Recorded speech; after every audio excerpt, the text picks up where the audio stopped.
listening?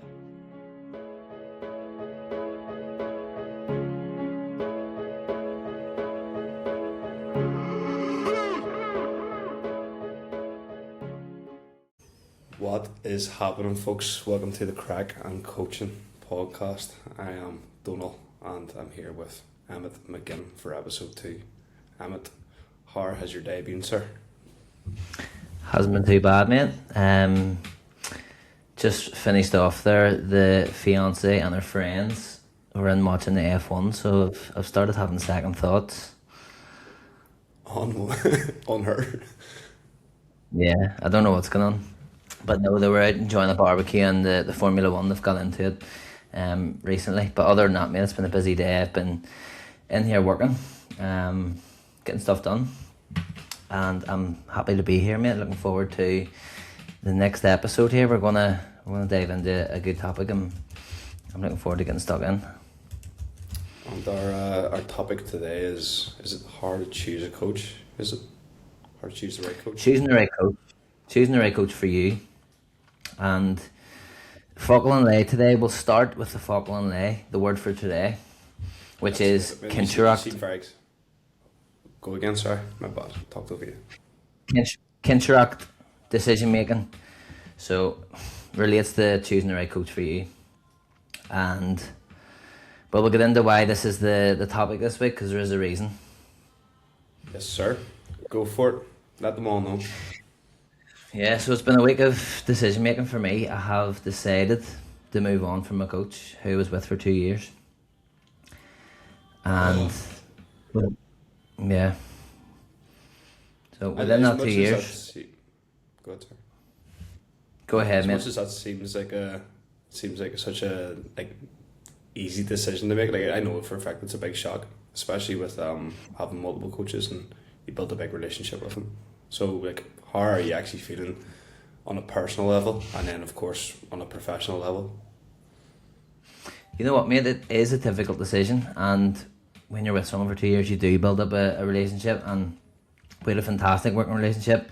Myself and Joe Brightman guided me for 2 years, made a lot of progress within him. Like, he took me from largely being in a position where I wasn't in good enough shape, in my opinion, to my standard, to be a coach and operate at a high level, and then to completing a photo shoot, getting in the best shape I've been in, and I'm operating on a whole new level now versus 2 years ago, and coaching has played a massive role in that, no doubt.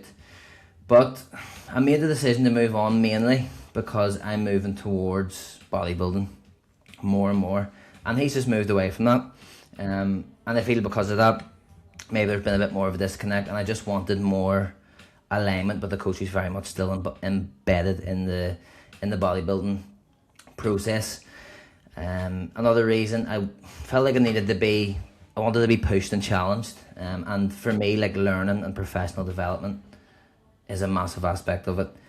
So I wanted to make sure that I'm choosing someone that I'm going to be able to learn from, pick their brains within the process of being coached. But also it's going to help me become a better coach as well. So I'm feeling it was tough, and yeah, it's always a bit of an awkward one. But I think the right decision for me moving forward into the next chapter and what I'm trying to achieve.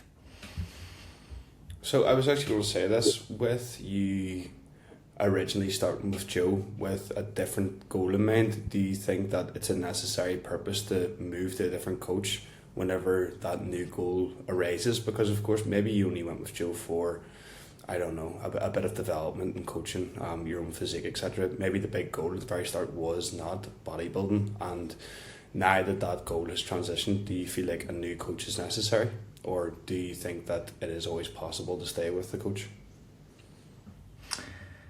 I mean, I definitely could have stayed, and it would have been probably the easier thing to do and the safer thing to do, because you're with someone for 2 years. They know your body very well, they know you inside and out, and that takes time to build that relationship and build that understanding between coach and client, because it is a relationship.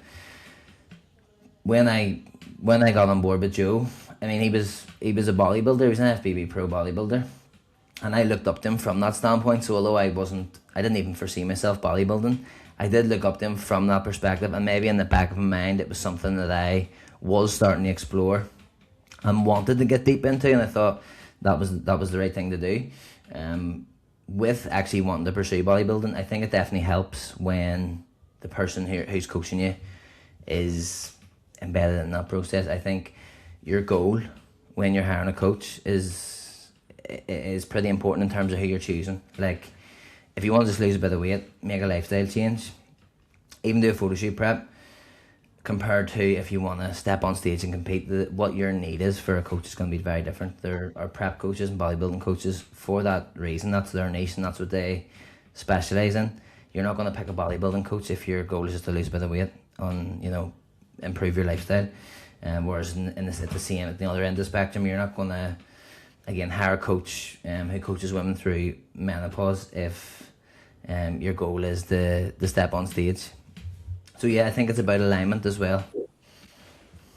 I would actually have to disagree a wee bit there, just a tiny bit on the on the sort of vice versa flip of it, where if your goal is to maybe get a better physique, sometimes actually choosing the person that has the higher standard, the higher ceiling, like a bodybuilding coach, I think that sometimes is the best bet. It's almost as well like, do you know what I mean? If I wanted to increase my fitness levels, like hiring the best S&C coach possible might actually be a benefit, because there's a lot of things that they can apply. Like, and I can even see that there from taking a client through prep and currently taking another client through prep. Like, if someone comes to me for wanting to get ready for Ibiza in 6 weeks, which it has happened recently, I'm actually fucking really ready for it and almost treat it like they're going to stage.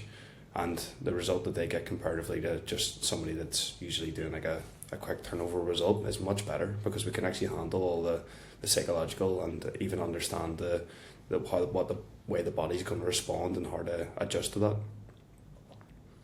But that would be my only argument there. Well, that makes sense. When it comes to, I suppose, getting in shape, if getting in shape is a goal, I suppose you can hear about someone that is a coach who has competed in bodybuilding. I mean, like, there aren't really, you could argue, many people better at knowing how to get in shape than bodybuilders, but there's also a difference between a good coach and a good bodybuilder as well. To be fair, I do think this is that me and Emmet cheated on this. We did have a bit of a call during the week there. And we didn't record it, unfortunately, but I think this is definitely going to come into the topic today big time, isn't it? It's choosing the coach at the level that you need it as well, because could be a case that, and I don't think that coaches mean to do this here, but you could definitely choose a coach who is maybe too far ahead and your goals aren't maybe on their level. Maybe the right one. Maybe, if I personally go to join a coach and I'm only wanting a photo shoot, but he coaches IFBB pros to stage, like, is it the same? Do they give the same care and effort to shoot, but are they as interested? Are they as committed to the process as you are, comparatively to maybe somebody that's quite local and fucking knows you and loves the photo shoot process, Yeah, their process is going to be very different as well, because they're dealing with people on a daily basis who are extremely self-sufficient. So their standards that they have and then how they operate is going to be really different. And maybe that, like, you're speaking maybe of like someone that needs more of a personal touch or an arm around them. Maybe you're not getting that from someone that's operating at a high standard, who is so used to their client's standard being like of a really, really high standard as well. I think choosing a coach though is something that it made me realise, going through a process myself at the minute, how many people probably rush this decision or fully don't understand what to look for when they're hiring a coach. It's something I've been taking a lot of time to digest and to try and find who's going to be right for me, because ultimately for me it's important who's going to take me to that next stage, and picking like who I deem to be the right person, who I feel I have a good connection with, and also who I feel is I'm going to get what my goal is, which is, again, ultimately compete on bodybuilding, get the absolute utmost out of my physique, but also learn along the way as well, and take that into my own coaching and professional development. Do you So think I think, that? Go ahead, sir. You far away. yeah, I think that's why we're going to break that down today. How to actually choose the right coach for you, because ultimately there is a coach out there for everyone. Okay, folks. So I think this is why we sort of agreed it. I'm gonna kind of grill Emmet here because Emmet is choosing a new coach. I think he has chosen a new coach. I'm unsure. He seemed unsure during the week there. So have you actually chosen someone? I haven't actually. Well, I have, but it's not official yet. So I'm gonna wait until the paperwork's all been sent through and we're up and running. But I do have in mind, and I have a strong opinion as to who it's going to be. After a lot of back and forth, after jumping on calls with multiple people and trying to get an idea of exactly what was going to be, who was going to be the best person to lead me forward. But go ahead, if you want to grill me, sir, let's get it. Yeah, yeah. So we can either did we sort of cover there choosing the right coach? Did you cover kinda? Is there anything we've maybe left out? How do we choose the right coach for ourselves? I think that of course it, like you said, has to align with your goals. There has to be some sort of connection there. Do not be hiring the guy that is a professional with menopausal women if your goal is to get ready for Ibiza in 6 weeks. Is very, very important. At the same time as well, like make sure you do your due diligence. As much as coaches seem so good from the outside in, like at the end of the day, we're running businesses. We understand how to. Well, most good coaches understand sales. Some people understand sales so well that they sell you something that doesn't even exist. So that can be really, really important. So I would definitely, I think you did this as well. I did this as well. I actually messaged clients of the coach that I wanted to join. Absolutely, and don't be afraid to do that. That's something you should do. And a coach who is offering a good service and backs themselves will have no issue with that. They'll probably encourage you to do that. Reach out to current clients and get an idea of how things are. So yeah, I was melting heads. I was messaging different people from different coaches, just trying to get an insight into their coaching experience, because like there's nothing better than current clients to give you an insight into how things run. So yeah, like that's definitely something you should do. I actually went one step further, so I'm with Ben Gardner at the minute, and yeah, I thought I was quite a smart boy at this point, because I was like, so same situation as you, with a coach for a very long time, transitioning into something a wee bit different, and had seen this coach. One of my friends, he's also called Emmet as well, he was looking for a bodybuilding coach, and I was like, I'd done my due diligence, I'd asked their previous clients and stuff, and I thought I was still iffy about it. I actually sent Emmet to this coach, and watching him take Emmet through prep firsthand was like, okay, I'm sold. Absolutely amazing. Okay. Like I was still like, and then I'd seen what he had given. I was like, okay, that's fucking phenomenal. And I think a good coach, especially if you are a coach, I know we're probably talking to people that are just getting into the game of fitness and stuff like that, but if you're a coach and you're getting a coach, they should probably be setting a good standard for you. So if you're almost doing things better than they are in terms of a service aspect, it's probably not really a good sign that you're with somebody that is the right person for you.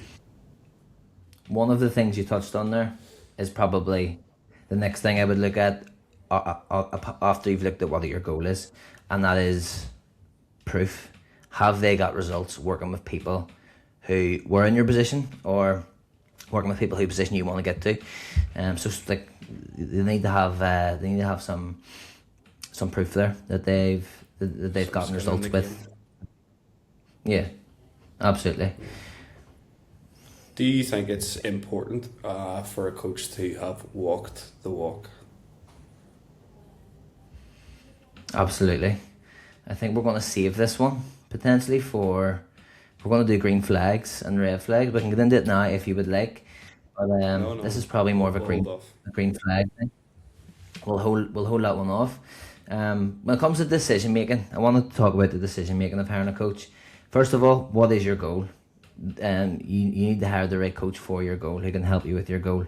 Potentially has been in your position before, helping people in your current position, and then have proof doing it. And then after that, you're looking at like personality fit. So you have to be able to gel with a person. At the end of the day, coaching is a relationship, and you need to be able to have a strong working relationship. You need to be able to communicate well with the person. Your personality type is going to differ in terms of what sort of coach will get the best out of you. Because as many great coaches as there are, there's the right coach for you, and what's going to get the best out of you will differ person to person. Like, are you someone that needs more of an arm around the shoulder, or someone that wants someone direct and doesn't pull any punches, and that's going to get the best out of you? So again, the best possible outcome, ideally, again in a long-term coaching relationship, you have to be able to get on with the person.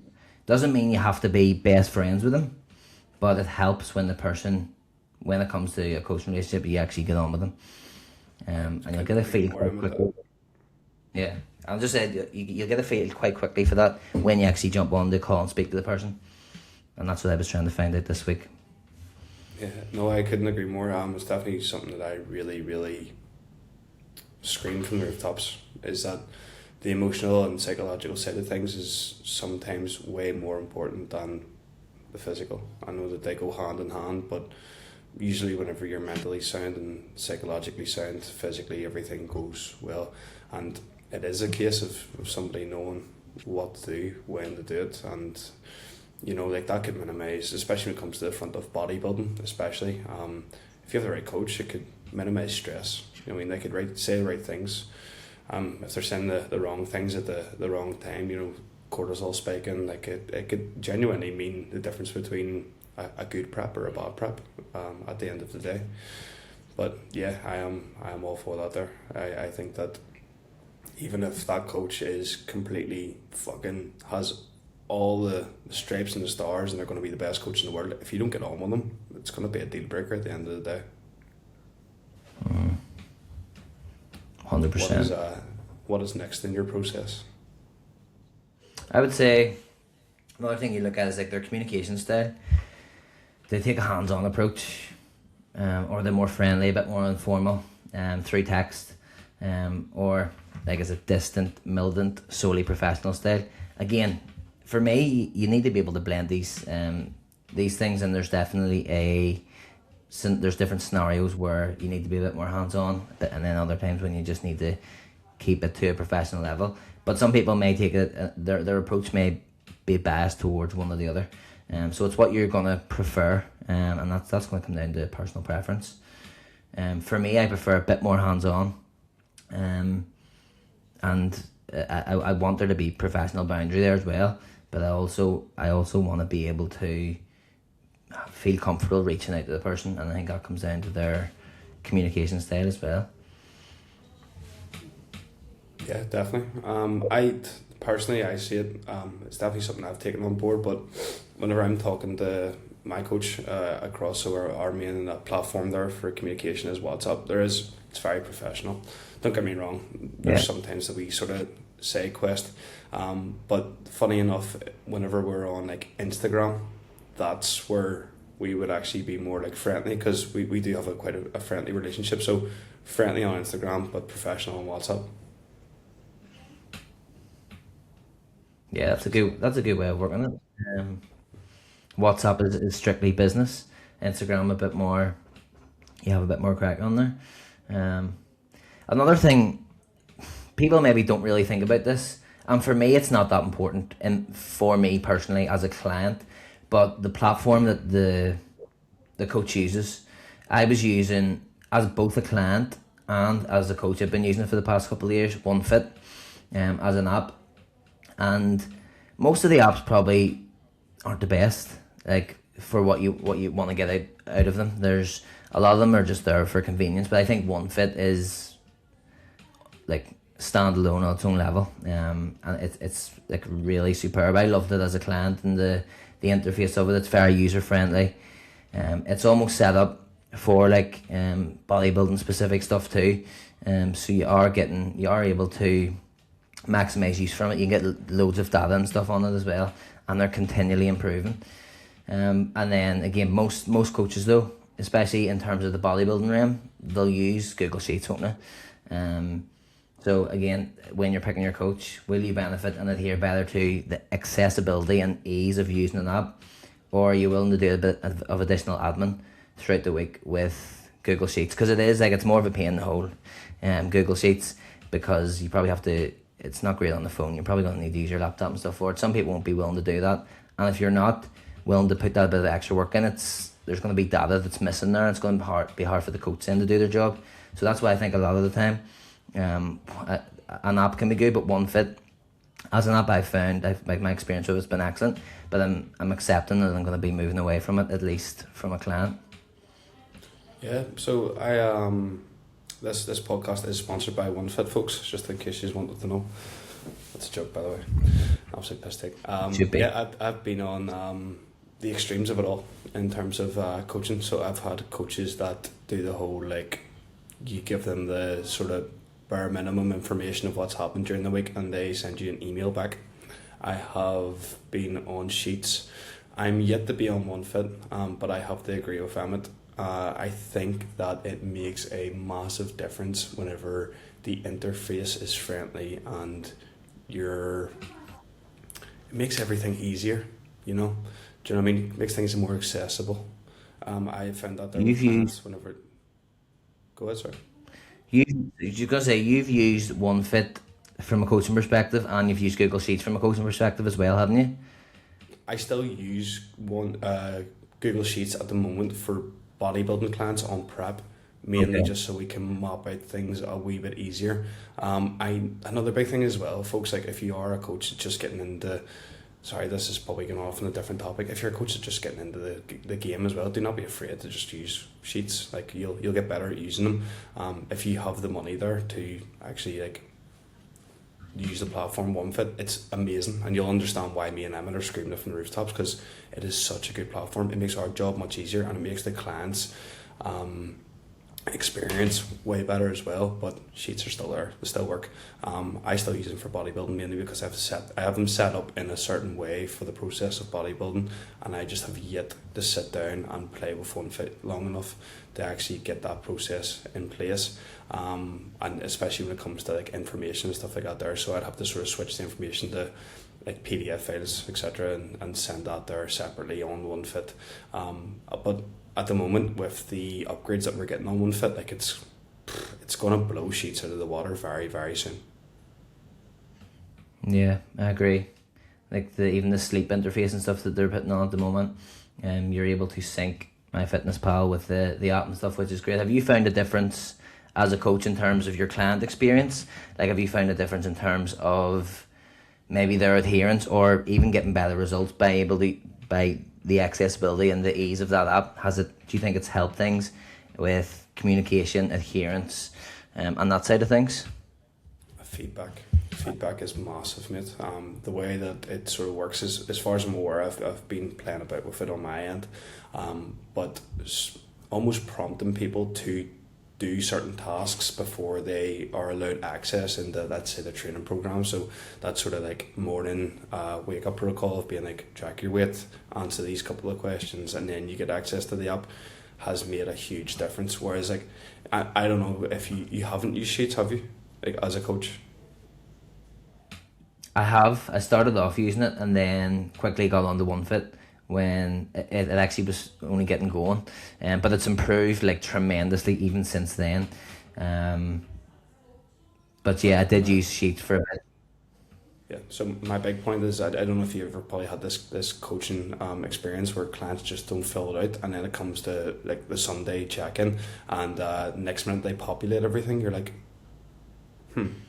how has that happened? How have you just magically gotten all your information in one place? For me, that actually happens, which is really ironic because I track everything via my watch. So like steps, sleep, my weight and everything. So whenever it comes to Sunday, I just transfer all the data across. But yeah, there's some people I'm just like, here, you haven't filled out your sheet yet. And then the next minute it's fully populated for 7 days. I'm like, that's absolute bollocks. Like, yeah, well, they're the people that are going to benefit more from the use of an app. It's probably going to encourage them to use it a bit more. And this thing with filling them in last minute, you're probably trying to be honest, but it's going to be hard to remember everything. especially across the course of the week and what's happened. If you're anything I like can me, see that that. is. Yeah, I can see that as a constant problem as a coach as well, and I think One Fit fixes that problem from both a coaching and a client perspective, because if that's breaking down, then how many other things are breaking down if we make everything else like more accessible and easier to use, then the process becomes better, doesn't it? Yeah. And I mean, I could have had no worries, no issues using it for my prep as someone that wants to compete in bodybuilding. So I'm curious to know what is preventing you, or what does One Fit need to improve upon so that you're able to use it as a bodybuilder. What's missing there? I actually messaged them the other day about this. A calendar, so that clients can populate their own calendar with events. A daily routine as well, populator, so something that they can just send across to you, or you can check and be like, okay, I'm trying to slot in, let's say I'm your coach, I'm just slot in an extra 30 minutes of cardio a week, and if I'm able to see what your daily routine usually looks like, then I'm like, okay, well, we actually can't do that, we just have to drop food. And then there is the other side of it, which I haven't really tried to use it for, but if a client was on some sort of on certain types of supplements, etc., and trying to program them in would be quite difficult with the current One Fit setup. So more just the as much as they are creating it for bodybuilders, the long term process of being able to see how the next couple of phases are going to look. I know they have that phase tracker in, but how they're going to look, and also making notes in those phases as well. I think that's another big thing of making a note to say that on week 10 of prep we reduced carbs by 50, put cardio up, etc. Being able to go back and look at the process, because if I ever sort of open up my sheets, you could see for last year, Kuhn, of course, you can see where every single change was made, and I made a note of it the whole way through, so he's able to go back and look there as well to streamline the process. And at some point in the future, if he ever does compete again, he knows exactly whenever this happens, then whenever X happens, Y is going to be the result. Yeah. And yeah, we've done a bit of tangents there with One Fit, but again, that platform is a consideration. And the next thing I've been looking at is just alignment. Do you resonate with their message? Like, the coach should be almost able to speak to you in their content. And before you hire them, you've likely watched a lot of their stuff. So if you've resonated with that, and if you haven't, then it's maybe a sign that it's not the coach for you. But you probably need to align with the message that they're putting out online, on social media. Do you think it is necessary for a coach to have a presence on those platforms? I think it is. As much as we may not like it, and we may just want to be working in the business rather than on it, which is a side I prefer. I don't really love the social media aspect of things. I'm trying to find ways to make it more enjoyable, but I think it is. It's absolutely important, because it's almost their landing page, isn't it? Like, it's where you go first to see what they're all about and see the results, to see what their process is. So I think, yeah, it's absolutely important that they do have a presence on there, and that they are able to promote themselves and show how good they are, not in a salesy way necessarily, but be able to demonstrate their value, and if they're able to do that properly, if it resonates with you, then it could be the coach for you. Yeah, well, I think what's right? I think it's a tough one to just navigate around the social media and the algorithm, and yeah, it's not something that, again, as I say, it's overly enjoyable for me. I'm sure for many coaches it's not something that they look forward to, but it's almost a necessary evil.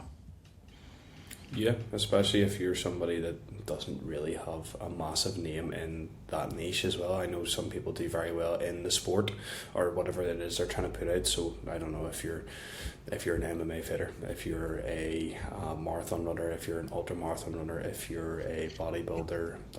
I don't know what other niches are there. You know what I mean? Like, transitioning from being a high level athlete and a coach can sometimes be a lot easier without having to drive up like that social media what's the word I'm looking for, that social media presence. So Yeah. what is the No. next step in your process, Emmet? This is the last one, and I've left this one last for a reason, but it is an important consideration, which is the price, like the investment. At the end of the day, coaching is an investment. You have to make sure that it's one that's feasible for you. It's not going to add too much stress to your life. So you need to make sure that it's going to work from that side of things. For me, I like looking at the first things I've mentioned before price, and again, like alignment and making sure that it's the right coach for you. But you also do need to take into consideration the price, because unfortunately most of us aren't working off an unlimited budget. But I don't think it's the first question you should be asking. In my opinion, like if your first thought is price, or your first question to a coach is what's the price, to me that just is almost like an indicator. You're just thinking, what is the cheapest option I can get here? And it's probably more of a sign that you're looking for a quick fix rather than willing to actually invest. And I think the question you should be asking, rather than what is the price, is like, what can you offer me? Like what results and what service am I going to be able to get from you? And then the investment comes into it after that. So I think if it's the first thing you think of, you're probably not looking for long-term change, and that will reflect in your level of commitment. What do you think about that? I definitely agree. Your goal, if it's important enough, you should be willing to make a massive investment in yourself, and that's just straightforward enough. But again, with I will fucking scream this home, from the psychological and the emotional standpoint of getting coached. If you're struggling to see the value in that coach week to week, or if you are even struggling just to pay them, it's going to cause more stress than it's ever worth. And as much as you probably want to be with this person because you align with their values and they're an amazing coach, there probably is another coach out there that is going to fit the exact same one. It's not them, and that's it. Like, that's unfortunate. You know, you've bought that service from that coach because you want them, but there is going to be somebody offering that same service, maybe not as well or not the same way, but it will be at a cheaper price point. There will be cracks and stuff in the service comparatively to the person that you're paying the most for. But this is it. Is it worth the stress? And you'll always find someone. You actually will. And also, if you're going to contact the top of the game, expect to be paying top prices. Like, if I go to AJ Moore's, I know AJ's prices, just from a previous conversation with someone. But they're an interesting price for a reason. And they've got, like you say yourself, they've walked the walk. They've got the results to back that up, and they're speaking directly to you as a competitor, as a natural bodybuilder. Like, there's a reason for it, but it doesn't mean that you can't go somewhere else, that you can't find somebody that is going to meet your needs. And also goes back to what we were talking about there. Like, if you're just entering let's continue to use bodybuilding as the ongoing example. If you're just entering the natural bodybuilding scene, do you need the guy that's going to take you to get your pro card and take you to the Worlds? Probably not. Yeah, that's a good point. I think something you mentioned there may be cracks in the service, and you're perceiving that off price. So it's probably a tricky one, where if someone may not know their value and they may undercharge, for example, and there's not actually cracks in the service and they offer a fantastic service, but someone who is looking, they may be thinking, oh, they're cheap, maybe, and they're more expensive. Maybe the more expensive guy, naturally you're going to think, might offer a bit of a better service. So it's a tricky one, I think, when it comes to price. Extremely hard to navigate. Hence why I'm sort of going back and forward on this here, because some of the best coaches I've ever been with have been the ones that have been cheaper, which is interesting. But it's just that people haven't picked up on them yet. You've almost got you've got the rare coach before they've actually went boom, like massive. So it's so hard to navigate. My opinion in this situation is sort of the advice I give to you: do not be afraid to sign up with a coach for a short period of time to see the service. I do believe that you do have to commit to your goal, and if you are as like-minded as me and Emmet, it can be quite hard to do that sometimes, because you're like, that's me set in my ways. But I had to do that on bodybuilding prep. I started, and then within 2 months I actually cancelled my service with the first coach and joined the second one, who was the better coach at the time for me. Yeah, for you. I think that's the important thing we're trying to get across as well. There's a coach out there for everyone. Someone might be great for me, necessarily might not be the best coach for Donal. And it works like that across the board. So it's just about finding the right fit. And if you get the right fit, that's why like build that long-term relationship, because the longer you're with a coach, probably the better they're going to be able to get from you in terms of a result. But once you've figured out what you actually need from the coaching process, and you've went through all those steps, I think then the next step is knowing what they actually look for. So we'll get into the green flags of good coach. Would you rhyme me off that process again without diving into it? Just the 1, 2, 3, 4. We covered your goal. What is your goal? Number one. Secondly, proof. Have they got results working with people like you? And then a personality fit, communication style, the platform that they're using as a consideration. Probably not high up on the hierarchy. Alignment, price, and that's probably, that covers most things, doesn't it? Yeah, perfect. What was our next one? Sorry, green flags. Green flag. You touched on one of them. Walks the walk, and I think that is a green flag. And if you are a coach, you need to be walking the walk at some capacity. You need to practice what you preach to your clients on a daily basis. For me, that's an absolute non-negotiable. There is no way you should be hiring a coach who is out of shape. And that's just up straight. They need to be able to set the standard. They don't need to be stage lean year round, right? But they should definitely carry themselves to a high standard and understand the process that they're taking you through, because they've lived it and they're still living it. Of course, you could absolutely rip this one apart, but I don't ever like the idea that you're asking your client to do something that you would not do. No. And if you're asking to do something that you would not do or have not done, you don't really understand what to be in their shoes then. So it's not really going to work from that perspective, I don't think. And you're not going to trust your own process and your own ability, and you probably feel like a bit of a fraud. So you have to walk the walk. It's number one for me. Like, that's the first thing. That's the first thing I would look at before anything else. I don't even think that's controversial. It may be for some people, but I don't think it is. No, I have to say, I've done this many times as well. Like, I did compete in bodybuilding for the fact that I do want to coach bodybuilders. And it was like sort of the conversation we delved into last week. Like, I prefer being a coach more than I do a client, more than I do an athlete, you know.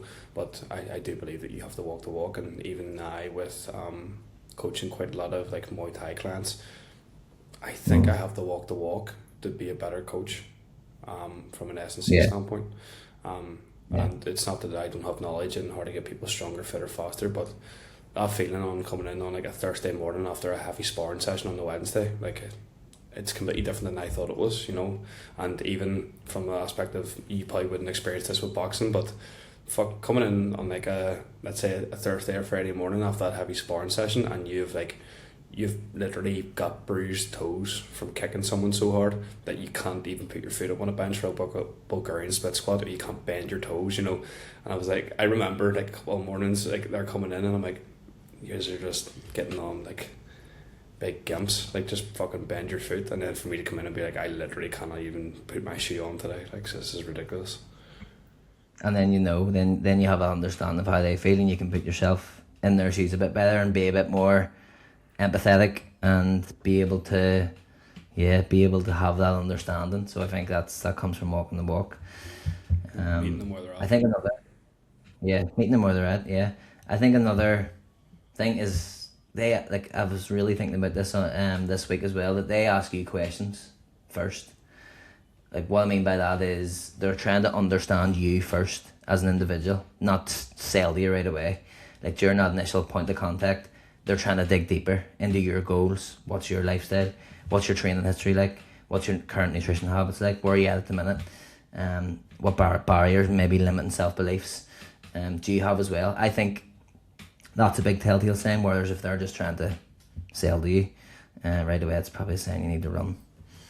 So that is definitely the difference between them being invested in the process that you're about to intake comparatively to trying to sell themselves and talking about themselves. Yeah. You know, like you're buying a coaching service for you. You want it to be about you. Yeah. Yeah, if they're listening off their accolades and what they've done.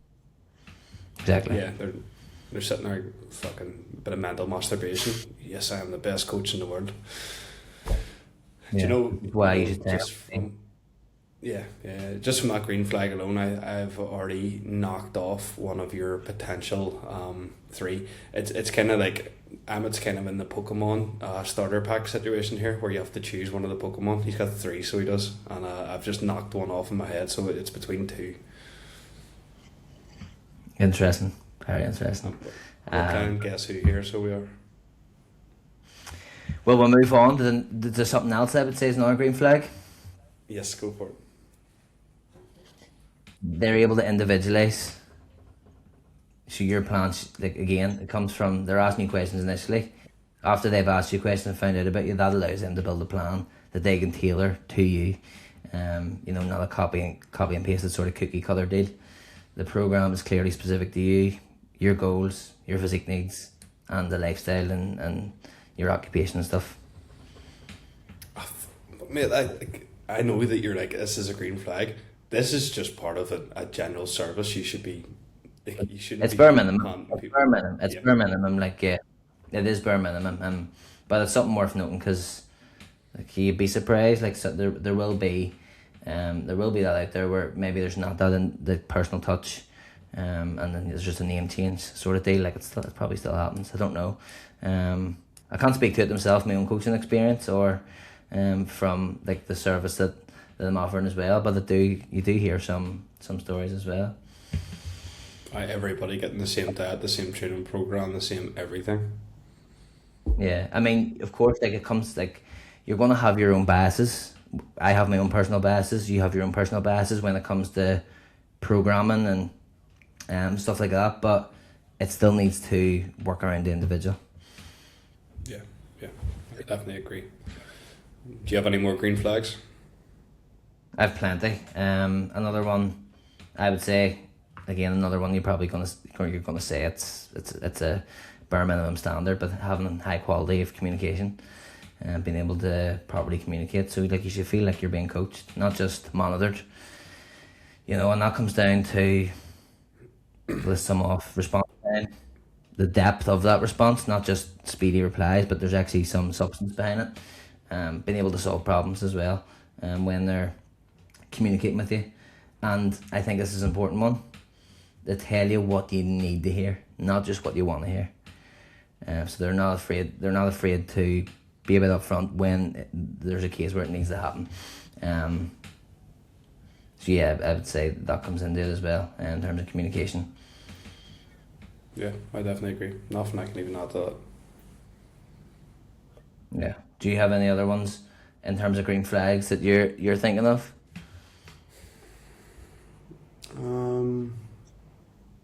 No, unfortunately not. Not that I can think of the top of my head. Maybe some will pop into my head halfway through this podcast. But yeah, unfortunately, guys, I'm on the negative side of things today. I probably have more red flags than I have green flags.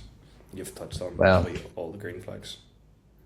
Well, again, it's worth considering as well that the clocks have gone forward on you, so you've lost a bit of sleep as well, and your early morning. And as you can see for anyone not listening on YouTube and they're listening through audio on Spotify, I've got the blue light blocking glasses on because I'm getting ready for bed.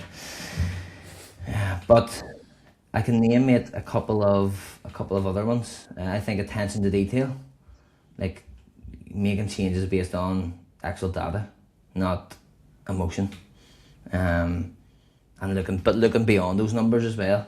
Like again, with your own coaching experience, you can definitely speak to this.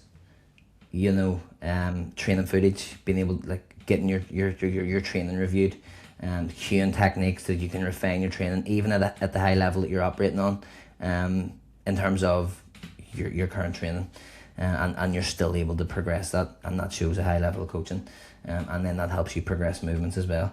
And then this might be a tad controversial, but if your coach doesn't review your training, in my opinion, you don't actually have a coach.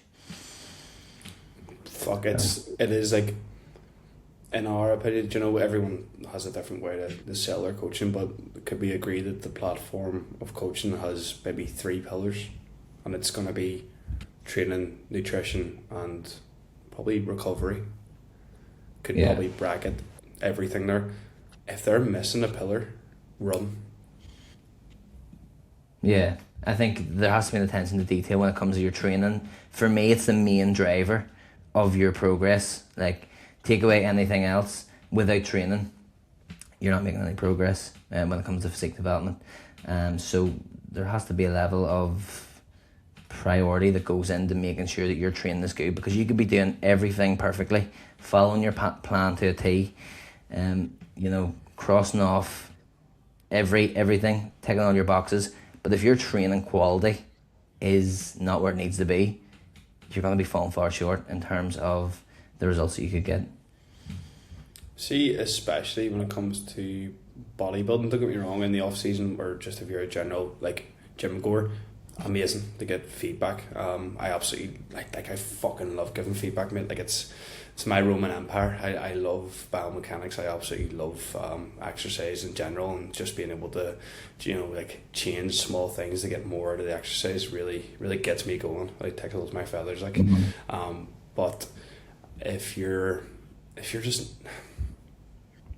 sorry, I've completely lost my train of thought there. Gone, completely gone. Sorry, guys, my brain is just not functioning as well as it should do this morning. But yeah, if you're just, in general, if you're not getting training feedback, you should probably move somewhere else. I know it was.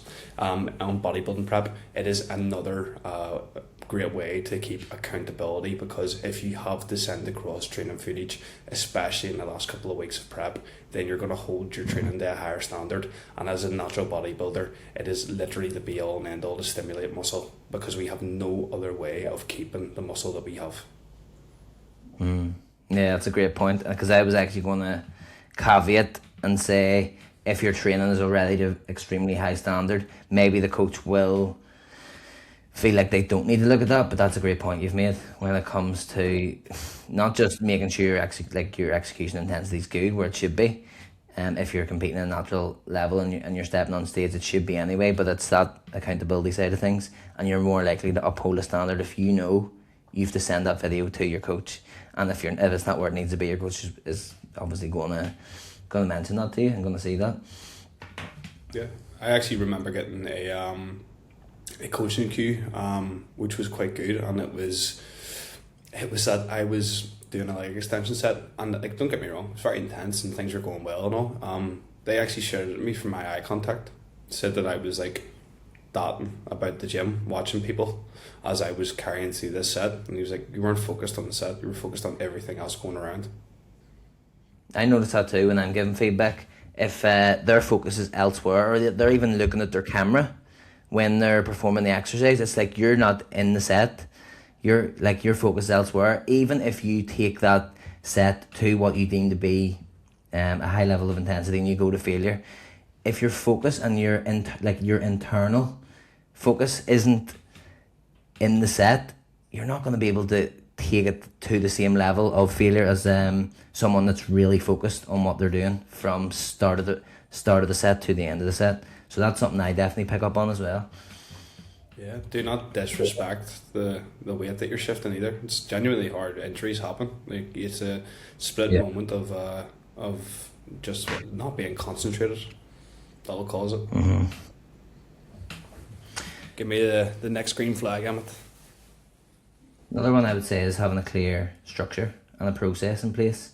Like you can clearly see how the coaching works. They can clearly explain to you how things are going to look. In terms of, there has to be a clear process and an onboarding process, a clear check-in system that's consistent and doesn't change really week to week. How adjustments are made and communicated, again, that's going to come down to their style, but that should stay consistent, in my opinion. And then week to week expectations, so they're super clear on that, and that's going to allow you to keep moving forward, essentially. Definitely agree. Another one, mate, is they hold you accountable. So a good coach doesn't let you disappear when things go wrong. If you haven't heard from a client for a week, a couple of weeks, it's not something to kind of let slide. You need to check up on them, and first of all, check that they're alright on a personal level. But again, see what you can do to help them. I suppose like some people need the coaching for the accountability side of things, so you need to make sure you're following up. Again, they're calling you out when it's appropriate to do so, and they're helping you get back on track when you need help to get back on track too. It's quite interesting. I actually had a bit of an experience that was very like this recently with a client. They just completely blanked me and went AWOL. I don't even know if they've noticed yet, but they haven't replied to me. I've completely taken them off of it. I think this is another benefit of the OneFit platform, just to sell to people. I just deactivated their account. So whenever that person does decide to jump on track again, or try and sort of go back onto it, like I've cancelled their payment, I've deactivated their app. So whenever they say that, like another green flag is that, or a green flag from a client perspective, is you just have to respect the coach's time. You really do, and respect the service. Like you can't just yo-yo in and out of it whenever you decide to. If that person is taking time out of their day to actually check up on you, like you should be respectful enough to reply to them at some point. Yeah. Again, like it should be an expectation. It should be a mutual level of respect. And like for me, coaching should be a partnership. It shouldn't be like a dictatorship, and you should be able to, like, we're both going to be adults in the situation, so you want to have that dialogue and back and forth. I think it's on the responsibility of the coach, but sometimes, like it's happened to you, it's definitely happened to me, where you'll get ghosted, and there's nothing more frustrating, because all you want to do is, it's come from the right place, but you want to help them, so you, like, the frustration for me comes from that. Definitely agree. Any other green flags, sir? I would say a few more would be they actually hold you accountable. So yeah, that's what I said there. I just said that one. They hold you accountable. Yeah. Maybe more of a long term focus. So they prioritize long term thinking. With the OneFit app, this is going to be a OneFit podcast, mate. But you can map out a roadmap, timelines. There needs to be a timeline, and you almost need to, like for me, I like to reverse engineer like the overarching goal that they have, and work backwards, and then make sure we have phases set up that they're able to navigate through. It shouldn't be like a quick fix. You're trying to build something that's sustainable, that they're going to be able to carry on beyond coaching. So you need to be able to take them through that process and actually show them the process too, so that they can buy into it. Educating you around that process, like helping you build the habits that are required throughout, and just thinking beyond that 6-12 week mark. Yeah, definitely. If OneFit do want to sponsor us as well, they're more than welcome to, by the way. We're completely accepting of any donations or just sponsorship. Absolutely. I have another sponsorship suggestion for you as well. One of my good clients is releasing his own cream of rice brand. So just a plug there. Atlas is going to be the cream of rice. There's a bit of a shortage over here in Oz. You see, there's not many cream of rice brands out here. So Atlas, they're welcome to sponsor at some stage as well, and they can send a few bags of cream of rice my way, your way as well, mate. But it might be take a bit longer. Yeah. Another green flag there. I actually feel like I have like early onset dementia today, because even listening to you there and I like repeat the same point, I was like, he's definitely said that before. Oh my god. Yeah. Another green flag. I think that covers so many, mate, that I don't think there's too much more that I would list off. Again, we've mentioned sort of clients, their own clients, their current like roster of clients reflects their coaching as well. So like, don't be afraid to ask about as well, and what they think of the service, and if it's good, they'll recommend it to you. I think that's I mean, that covers a lot. We could obviously sit here all day, but I do think you missed will we a move big on? one, but Go hit me with it then. fast. Potential. They see your potential. Like, they see way beyond what you see. If I'm coming to you for a photo shoot, then, you know, like, it's the same thing with current clients I do have right now. Like, and it's a big thing that I'm driving with the whole full timers, is that you have so much more potential than you even fucking know, and all it takes is somebody to actually see that in you and push you forward. So, like, getting out of you everything that you possibly have and being able to direct you in the route that you have potential to compete in bodybuilding, even though you just feel like you're there for a lifestyle transformation. And don't get me wrong, like, a good coach will know the buttons to push, but same again, like, if you're just getting fitter and you're kind of into a wee bit of MMA here and there, why not fight, you know, at a low level? And why not add to that lore of, like, I was somebody that did try this. So yeah, I think push beyond what their expectations are of themselves is a great Yeah, I think that's a massive one that I missed as well. But definitely is important, because often they're not going to know they're not going to realize their potential, and it's up to you to help them find it. Okay, red flags, Emmet. But I think they're going to be the polar opposite of the green flags there. So Rhyme them. we'll go through. We'll go through them. Just rhyme them off. Few red I flag. don't even, I would say if you're a salesman before you're a coach, yeah, they're pitching to you about the service and stuff before they're actually finding out if you're a good fit. If it's copy paste coaching sort of job, that's definitely going to be a red flag. One would maybe if they're content creators first and coaches second. So, like, again, we spoke about the importance of being able to promote your service, but good content doesn't automatically mean good coaching. So to look out for that as well. Like, some people are brilliant at creating content. I know I'm not currently one of them, and would like to be better. But coaching is a completely different skill set. So, like, don't base your decision off how good they are creating content. so if they have shit content, they're probably a great coach. So if you just want to sign up with me or Emmet right now, your content's terrible.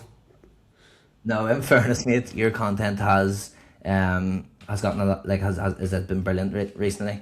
I think so. Don't give yourself some credit. Terrible coach. You serious?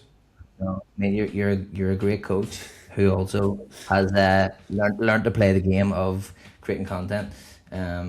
And it is, again, as we said, it's something you have to be able to do. So Here, it is what I'll it be is. honest, to delve into it a tiny bit. Unlike you, actually, I do enjoy creating content, but my downside is just finding the time to do it, and also Well, the energy. that's Sometimes it just doesn't make a difference.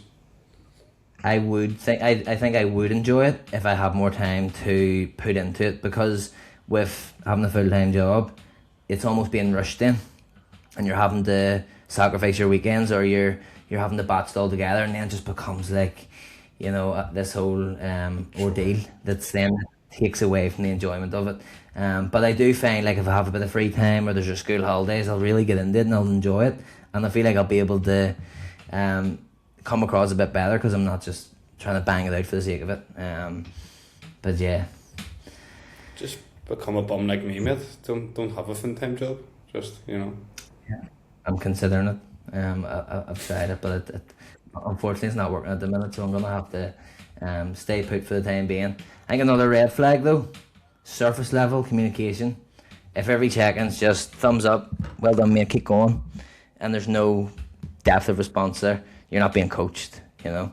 So digging beyond the surface, being able to actually read data, read between the lines, finding context behind the numbers and the form they're filling out. Like, when you get to know a client as well, even if they're, you know, in terms of even if they've written something a certain way, you can almost, when you get to know them that well and you've built, this is what the importance of building a long-term relationship, you can almost tell if something's off, even if they haven't directly said as well. So I think, like, service level communication is a big red flag for me. Yeah, I definitely agree with that there. Especially when it comes to touching back on the point of video analysis of training. If you're sending a voice note and just being like, yeah, but just go heavier next week, like, come on here.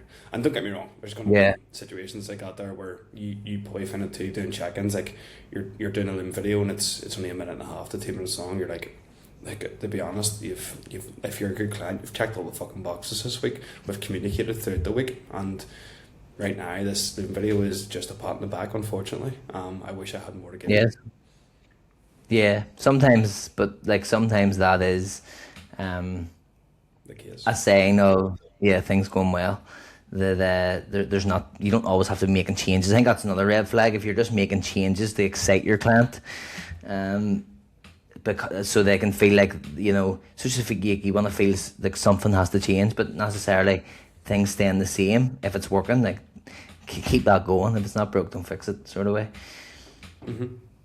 Definitely agree. And another one that's jumping out at me is if all they care about is macros and scale weight, like that's not coaching as well. Like you need to look at biofeedback in terms of how's your sleep quality, how is stress, how you managing that, like how's your routine looking within your day, you're able to manage your stress, how's recovery. So being able to like again track data with regards to sleep, energy levels, mood, focus, that sort of things really can be beneficial. Training enjoyment, like finding out if they're actually enjoying what you've programmed for them, enjoying their training, how their motivation to train is, and then that you're providing that analysis too throughout training. Again, not just looking at scale weight, but also looking at physique changes week to week, and assessing how the body's responding to the current approach, and then also like hunger and cravings and how they're managing that. Yeah, nail on the head, sir. Nail on the fucking head. A good coach will actually show you why you're spending time tracking all this. Yeah, like it's not just to be annoying and to keep you busy. There is purpose behind it, and the more data that you fill in, the better service you're going to get. The more impact your coach is going to be able to create because they have the data in front of them. So that's like it's a big thing as well as a coach. There's one thing we spoke about ghosting, but it's also about filling in your data so your coach can actually do their job and coach you. Because like I would never make a change. For example, I would never change someone's nutrition if they're not adhering to it. So it's like, can you drop my food? For example, can you drop my food this week? Body but didn't change. But you had maybe a couple of off-plan meals. Like you haven't actually the plan that we have in place wasn't adhered to. So there's no point me making adjustments from that because it's just guesswork, and you deserve more than just guesswork. I'm sure you've had it as well. Like I've had it with a few clients before where maybe they've went off track for about 3 weeks and then they're like, yeah, I'm just getting back on track here. And I'm like, okay, well, I'm going to up your food. And they're like, what do you mean? And I'm like, well, mate, you were in like a severe deficit there and you've just went 3 weeks off plan food and you expect to jump back into the low end of what was a pretty heavy cut. Like a good coach will turn around and actually realise, oh fuck, like we can't just demolish, because it's not going to be long lasting at all or held up. You do need to just sort of reset, and for the client, you've set yourself back and you just have to deal with that there. And as a coach, you need to realise that this is not going to fucking work at all whenever it comes to it, because I can guarantee you within the next 5 to 6 days they'll have been back to off plan food, eating off plan. Yeah 100%. Like, and then maybe a coach there, if it's a coach that maybe isn't doing the right thing, they might try and force you to adhere by bringing food lower to give you a bit more of a buffer or whatever. But I think changes should come when you're adhering to the plan, so then you're looking at the data accurately and you're able to make assessments from there. And I think another red flag is over promising or quick fixes, like 12-week challenges, 6-week, 12-week shreds. Again, probably still shouldn't be a thing, but there's a bit of a pet peeve of mine. Like setting a six week challenge. What do you think about that? I'm just laughing because like Finn's doing an 8-week challenge right now. Right, but what is that? Like, what is the challenge specifically? I don't know, because he's not. I think it might have seen it. To be fair, I think it might have been like a foundational thing to get started, like almost like a bit of a kickstart, which It's kind of Yeah, called Foundation 8, so that makes sense. and that's fair enough. Like again, but you need at least that to start a foundation and get started. Hopefully, then if they see good return from that, they're going to stay on long term, and that's when they're actually going to be able to get results. But they're not going to be getting a life changing result within 8 weeks, and like but like yeah. So and I'm sure Finn knows that as well, and hopefully the people getting on will know that, and like Is their that job will be noise just to coming through? Can you hear that? slightly, slightly bit of an alarm. Don't worry. Yeah, it's not gonna go off like it's my car alarm. Oh, is it? Yeah. It's not good. Right, do you want to go out and grab it? No, And no, no, no, I'll, no. It went off. It went off. Went off. Went off. It's all good. It's all good. It's all good. all right. Yeah, it's off. It's off. Sweet. It was Finn setting it off there. I probably it's like scumbags talking Having a about go me at in him. there. Yeah, and another, Yeah, another well, again, advertisement of the podcast, the Foundation 8 program with Finn Healy. well, what I would say there is, if you are looking to kickstart your fitness journey, you want to learn from someone who's competed at a very young age in bodybuilding, and already is further along their career at their age than most other people. Then get going, and hopefully Finn have done you a good service there, mate, and pull it back. Yeah, I just add that there. Like, he can go fuck himself. He's a terrible coach. Don't go near him. He's near Emmet instead. Yeah. Right. Will we have you got more red flags, or will we swiftly move on to client green and red flags? I think we'll move on because Okay. we've hit the hour mark. I think we want to be a bit more. We want to shorten these. We don't want them to be too long. So Promise. client green, give me some client green flags. Communication.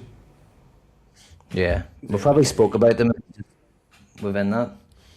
To be a bit more specific, if something happens to you on Monday, not wait until fucking Friday to tell your coach. Like, keep them up to date Yeah, throughout the week. Do not be yeah, thinking that you have to wait until your check-in day, your assigned check-in day, to give them that information. Be a good communicator. Ask the right questions. Ask more questions in general.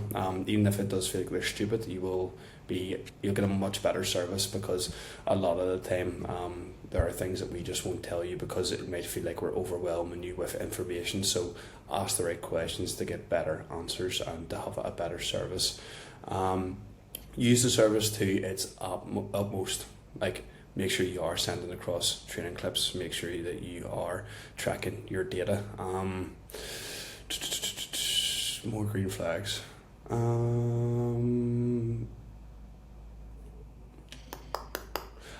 Interesting one. See, whenever a client is posting their training or the process, it sort of gives me a mm, sign that they're actually invested into it. I'm not saying that everybody is going to be so deep delving into the social media platforms and stuff, but if you have an active social media account and you're not talking about your coaching, then are you really invested in it if everything that you're doing is posted on social media?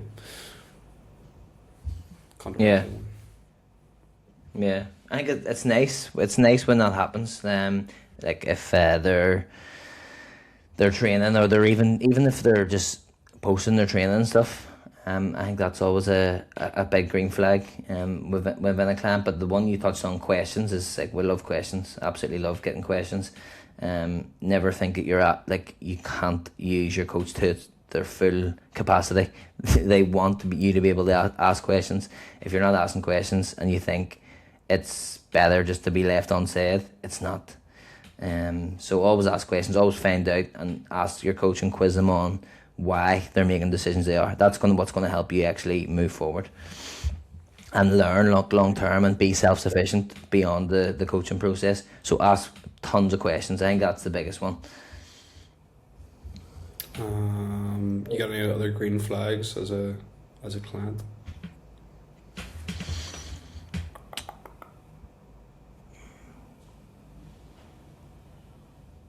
You put in filled fill in their data. Yeah, I think that's a big one. Checks in on time. Checks in on Huge one. time. It's huge. Yeah, that's a huge one. It's just like again, like common courtesy, check in on time if there's a check-in process there, and it shows that you value the process, value your coach. Put as much detail into your form as well. Like, How fast they apply changes. yeah, So if yeah, you just make a change being able there, to. Mm-hmm. yeah, huge, huge. I know. Like I've had clients in the past who, you're changing their diet plan, their training plan, their even the supplements they're taking, and it's fucking 2 weeks later, and they're like, they're still running the same thing. You're like, what are you doing? Jesus Christ. Especially on bodybuilding preps and stuff, like time is of the essence. Like if I got a message from my coach tomorrow morning, tell me that food was being dropped or cardio was being upped, I would make some sort of a way of making sure that was applied that day. Yeah. And I think it's why I got as lean as I did as well. It was like make things swift, make them fast, and just get them done. Like even if I was, let's say I got my check-in maybe like midday, they were always quite early in the morning to be fair, but if I got a check-in a wee bit later in the day and food was adjusted, I would actually pull down that food from later meals. I know the coach usually wouldn't be like, oh, like you have to do this, like just apply it tomorrow, but I was always so like on the ball of being like, no, like you wanted this change in place, I'm going to get ahead of it even if it's by a day. And that's the same with like applicable to cardio and stuff like that, as long as of course like it's not going to cause you too much stress, but you'll see a better result for applying things as fast. Yeah, so being able to use your initiative in terms of being able to make them adjustments when they come up. I think another one's actually trusting in the process that your coach is putting forward. Like, again, questions are very important, but if you're questioning everything your coach does in terms of down to a lack of trust and not trusting in what they're doing, or maybe you're trying to coach yourself by making ad hoc changes on your own because you think it's the right thing to do, or maybe disregarding the coach. So being able to actually trust your coach and trust the process. Again, that comes down to the coach first to be able to gain your trust. But a sign of a good client is they're going to trust what you're doing and be able to see long term rather than just be a bit short sighted. Yeah, definitely agree. Any other big ones there that you can think of that aren't just sort of generic? Green or red? That you'll be like, they are on the nail on the head. I think we've spoken, like most of them have been touched upon there. I don't think there's too many more obvious ones. Nothing jumping out at me anyway. Will we move on to speak about just the difference there, because you're not just choosing a coach, you're choosing the level of support you need. So the difference between having a coach and having a personal trainer. So what do you actually need? Yeah, again, another great point, another one that I am so for. And I think that a lot of people, especially on the social media side of things, don't realise there is a massive difference between a personal trainer and a coach. A personal trainer is literally somebody that trains you for the hour, and as you said, just sort of stealing your point here, but a coach is somebody that knows the nitty gritty, looks into the data, makes the changes outside of it. I almost think that a personal trainer is the hour, and a coach is your day-to-day life. Yeah, like a PT will guide you through the session, but your coach will guide you through the entire process, not just that hour on the gym floor. And that comes with your training, your nutrition, your lifestyle, again, your recovery, your habits, your sleep, your stress management, accountability, that long-term progression. Like, a lot of that you're not going to get for an hour of someone's time in the gym. So I think, again, that's probably the difference there. But that said, some people are more suited to personal training than they are to online coaching. Are you actually ready for online coaching? Like, do you know what you're doing in the gym? Are you confident in the gym, or are you more of a beginner who needs that accountability, just getting into the gym and having someone there who's going to help you and guide you through that, and even just have that conversation. I'm sure you've like had loads of rewarding times of it on the gym floor. A lot of times it's just them being able to confide in you and speak to you. But like, I think if you don't know the fundamentals in terms of how to train, you should probably be better placed going with a personal trainer than jumping straight online. Yeah, so not to try and sell my own service, but this is something I do very well because, of course, I have a brick and mortar facility. Is that I offer a nice transition from one-to-one sessions into hybrid into online. Another green flag for a coach is actually assessing where you're at and applying what you need. I understand that online coaching is the big sell right now these days for people, and yes, it is applicable for everybody, especially with the right service and setup, but some people just genuinely do need that one-to-one, that hands-on touch. So that's where I sort of come in and meet you where you're at. So if you're somebody that maybe has a tiny bit of training experience and maybe only needs one session a week to really get going, then we do that there as a hybrid on top of all the other stuff that you do apply via online coaching, because it's a nice touch point. Yeah, and that's probably an example of a great PT who also can operate like a coach. There's definitely some online coaches out there who probably have no business coaching. And like, whereas yourself, you're able to do both to a high level. But I think when choosing a coach, you need to ask. Name off 10 people right now. 10 people? Yeah, just 10 people that shouldn't be a coach. Oh, no, we'll not. We'll not go down. We'll not go into that. But like, thankfully, I have someone who's my experience with coach has been great. Like, I haven't had a bad coaching experience yet, and I think it's because I do my due diligence as well, and like going through that process and choosing them.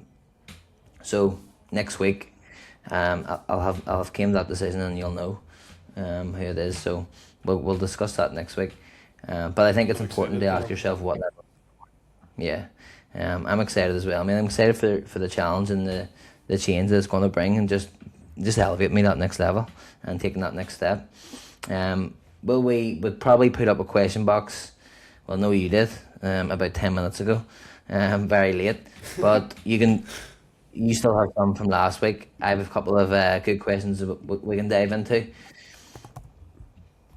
Here, actually, do you know what? I can just double check here to see if I did get any new ones.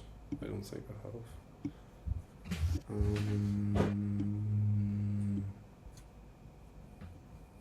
Just out of interest, see if anyone's been nice enough to actually go to their way to ask me a question, but I highly doubt it.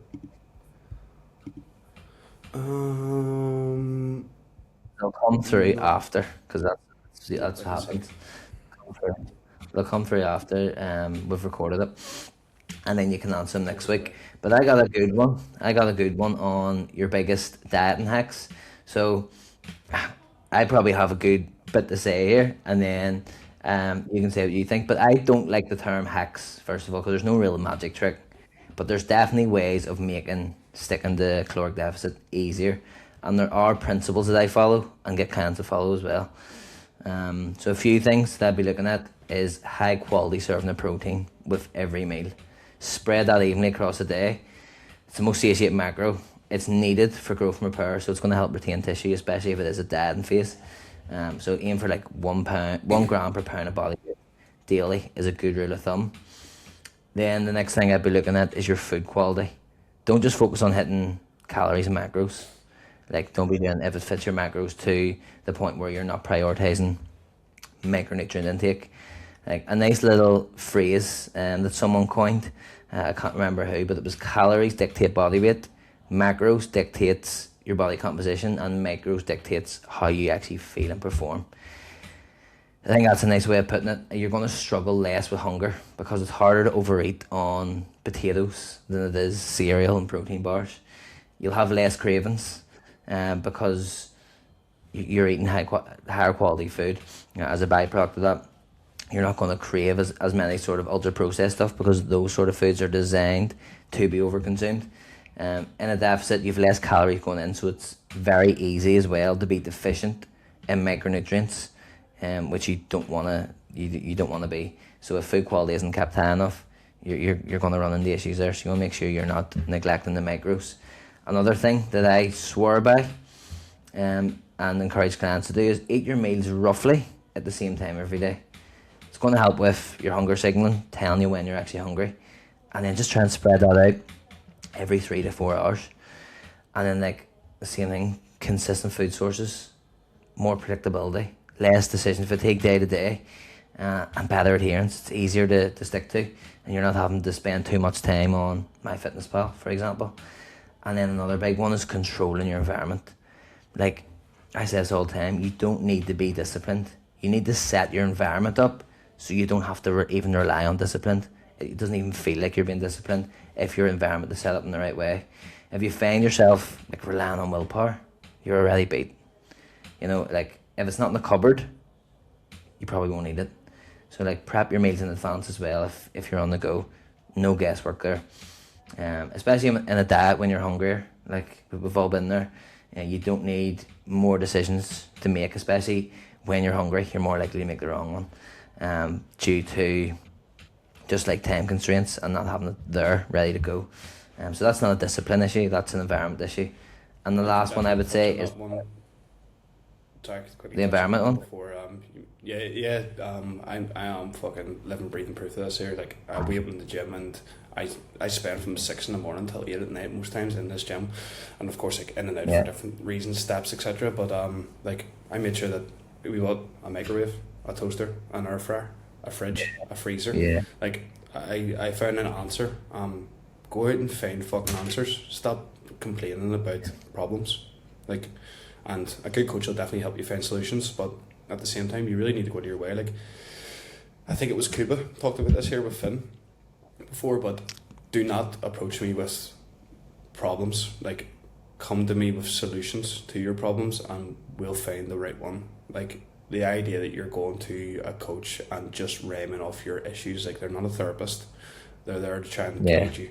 And if you're not giving yourself any sort of guidance, like if you come to me and be like, I can't eat meal 3, I'm like, I need way more information than that there, and I'm sitting chilling at you for 25 minutes is going to be hard. Like I can't eat meal 3 because this is an issue due to work or whatever it is. It would be much easier if I was able to eat this instead. What do you think of that? Yeah, that's a good example. Great green flag. That is a big green flag. Yeah, that is a massive green flag. Being able to providing solutions, not come with problems. That's a great one. Prioritize, the last one I was going to say, just in terms of diet and hacks, prioritizing your carbs around the workout window, especially in a diet, this can be very important. Like carbohydrates are your body's main fuel source. So if you want to retain muscle tissue, which we all do, and not just lose weight, having enough carbs placed around training is going to help you retain your performance. Depending on your targets, meals outside this window can be predominantly like protein and veg, and then you're just like leaving a big gap for the carbs around the training window. That's what I like to do when I'm dieting. The lower carbs get obviously as the diet proceeds. You just have less I prefer having less the rest of the day and filling up maybe with a bit more volume through vegetables and stuff. So that would be one. And then a little bonus, which is a bit of an unconventional one, use a small spoon to eat your food. Like that's something that's helped me. Yes. Just the baby spoon. You take your time. I still haven't switched back. No, and you know what? It's going down so well that in the gaining phase, I'm 17 weeks in. I'm still using a baby spoon because I'm still super hungry, and I think it's a lot of it's down to the fact that I'm taking my time more and actually being present, enjoying my food, because I'm not just horsing it into me. I think that makes a huge difference for me. So yeah, that's a little one as well. And there are red flags of coaches. If your coach is making dietary changes and they start instantly pulling away from your peri-workout window, your pre and post workout, and your intra, fucking sack them off. Do you know what I mean? If you're sitting there in the morning with near 80 carb and they're pulling away from your workout window, like realise that is your last resort, especially as a natural athlete. That is your last resort. Yeah. Huge. Yeah, moments. absolutely. Really wasn't expecting the I, baby spoon. That's a good one. It's a very good one. yeah.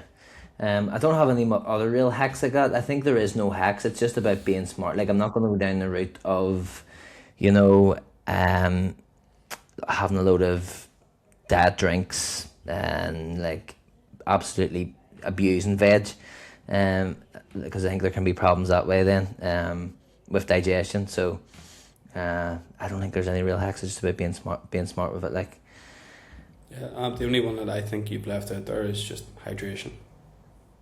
oh yeah, yeah, that's an important one. And then you could also add to that caffeine to be used as a tool as well because it can help suppress appetite. So as long as you're cutting that off early enough, it's not affecting sleep. Use caffeine to its advantage there. If there's a period of time where you are a bit hungry, just again a little double espresso, will go down nice. Yeah, it shuts down the appetite suppressors, and it's a lot of the reason why you do see people using nicotine as well these days. Not something I have ever personally used, but if you are in the game of using it, use it right. Don't let it affect your sleep, but it is an appetite suppressor as well. It's a nootropic, so it can be helpful. Yeah, I just wouldn't. I don't know. That's weird. I don't know. Yeah, or just ignore everything I said, and get on the Reddit. Mate, I've deep dived into this here in the last month or so, and see for bodybuilding, fucking useless is my controversial opinion. Retatrutide for bodybuilding is fucking useless. It will end up ruining your prep, guarantee. Why is that? Well, if our big goal is to consume food and use it as a fuel source as optimally as possible, it's slowing down our digestive tract is actually going to slow down that process. And on top of that, like surely it starts to affect our performance in the gym as well. Slower digestive process, not actually getting that pre and post workout fuel into as fast as you could possibly get it. Yeah. Again, like I think there's a lot of merit too in really just being like digging deep and finding that discipline if it is a prep setting. Like if you want to be a bodybuilder, um, like really just lean into that discomfort and the challenge of it. I will enjoy, I know I'll not enjoy it within a minute, but I like the challenge and the like knowing that I'm doing something that's very difficult that not a lot of people, let's face it, are able to do. So like I think, yeah, because of that reason and the discipline side of it is what I don't like about it really. But it's not to say that you don't still have to remain disciplined, of course, but it's just like a dumbed down way of looking at it. Yeah, it's embrace the suck. You know, Yeah, exactly. it's the massive part of bodybuilding. The way you're doing it, you're doing it because it's hard. Don't get me wrong. I probably see the benefits of it if you are using gear. You're enhanced on the back end of prep and controlling those hunger cycles and stuff like that. But actually, in the prep, like it's a fucking bodybuilding prep. It's supposed to be hard. Stop trying to take the easy way Yeah, out. And it's the same yeah, with diet hacks and stuff. Whenever you're in a deficit and you're trying to lose weight, like get used to like being hungry. It's a great feeling yeah, too. I would actually rather be hungry than I would be full a lot of the time. Feeling yeah, full is rough. Like if you're on the end of a surplus, like and you're force feeding food. yeah. Embrace the hunger. Like I say this to the clients as well. Like it's not a bad thing that you're hungry. You're supposed to be. That's a sign that your deficit, if anything, is working. So lean into that a bit more. Don't be afraid of it. Like it's natural. And like you said it too. When you've been to both like extremities and both ends of it, and I know for a fact when you're pushing up food and you can't bear the thought of having another meal, you think back to when you were a bit hungrier and you like how much more do you appreciate food when you're hungry, and you're not having as much of it. Like so yeah. Huge difference. Is that yeah? Do you have any other questions? I had another question come through around cravings. Like how do you deal with cravings? Essentially, was the question. And how I would answer this is craving. Yeah, how I would answer this would be, mate, that cravings aren't aren't necessarily a problem or down to a lack of willpower. They're a signal, more so, that, like, like maybe that's something within within your environment, or there's something that needs fixed. So, like, the first thing I'd be looking at is your meal structure and the makeup of those meals. Like, are you actually eating enough food? Are your meals satisfying? Are you getting enough protein? So that's again the most satiating macro. Are you getting enough volume in your food? And are you actually sitting down and looking forward to those meals? I think that's the first thing. If you're not, and you're making it really difficult for yourself by thinking you have to eat the most bland, plain food, then of course you're going to have more cravings and you're going to fold eventually. The thing we spoke about, environment and setting your environment up, again, is absolutely massive within that. And then another thing to bear in mind is that, again, the cravings will follow like a habit loop. So you'll get, again, I think this is Atomic Habits. If you haven't read it, unbelievable book. Please read it. But all like it will follow a habit loop. So there's going to be a cue. There's going to be then a craving, a response, and a reward. So, for example, the cue might be anytime you stick the TV on, sit down, the sofa, you get an urge to have something sweet. And the response then is the food. The reward is the dopamine hit you get from the food. My thoughts here are, if you want something sweet, knock yourself out, have something sweet, just add some nutrient density to it. So I have a sweet tooth as much as anyone. That's why you'll see me have Ninja Creamy. I get to have ice cream every single night. Are you serious? And it's literally made up of whey protein, almond milk, and then like some berries and like honey as well. So I think, like, having something sweet but making it nutrient. A yogurt bowl is always like a really easy one to go to here. You've Greek yogurt, you've whey protein, you've berries, you've honey. That way you're satisfying your cravings. You're going to be full. You're actually getting a good bit of protein, good bit of micronutrients through the veg. But so you're satisfying those cravings without derailing progress. I think that is a big one as well. And then another thing massively overlooked is your sleep quality. If you're underslept, it's going to make you have a lot more cravings, and that is just like a response from your body. That's, again, if you're underslept, you're going to have higher ghrelin, which is the hunger hormone. So your hunger hormone is going to shoot up. It's going to send a signal to your brain you're hungry, and then you're going to also at the same time have lower leptin, which is the satiating hormone. So you're not going to be as full, and you're going to be hungrier. That is a recipe for disaster if you are in a diet setting. So your intention is actually lower as well. What was that? Your intention is actually lower as well with less sleep. Yeah. So like sleep is, again, yeah. Sleep underpins all. Sleep is everything when it comes to physical development. So you have to get your sleep in order first. I always look at sleep quality first before I even start diving into a lot of the other things. That underpins everything. It's fucking huge. Means the world to everybody. There was something you touched on there that was actually quite interesting. What was the one just before sleep? Sorry. Was, if you want something sweet, just have it. I have a Ninja Creamy yogurt bowl. I've got an interesting one here. Client sort of hit me with, and I couldn't disagree because it worked. So they realised their usual cycle is that whenever they are going to eat something off plan because they wanted it, they would actually go through the process of almost like mourning, of being like, I really want it, blah blah blah. I'll try and have something that's different than what I want. So let's say they wanted a fucking fun size Mars bar, right? They almost go through the process of going and being like, okay, well, like, I'll just have like a rice cake with a bit of honey on it, and then the next minute they've had two, and then they've had like a low calorie packet of crisps, and then they've actually went and had the Mars bar as well. And I'm like, and they turned around to me and just went like, I've cut out that process and I would just have the Mars bar. And I'm like, okay, that's not wrong. Sometimes it is just a case of, if you're really craving that thing, it's okay to have it. Like, again, when you understand energy balance, and like, if it's within your if it's within your calorie framework, in terms of you're still within your deficit, if you're in a deficit, or within your macro total, it's okay. Like, as long as you majority of your food, the vast majority, is of high quality, stuff like that's all right. Like, another nice one I like to do, I suppose you could call this a hack as well, is food pairing.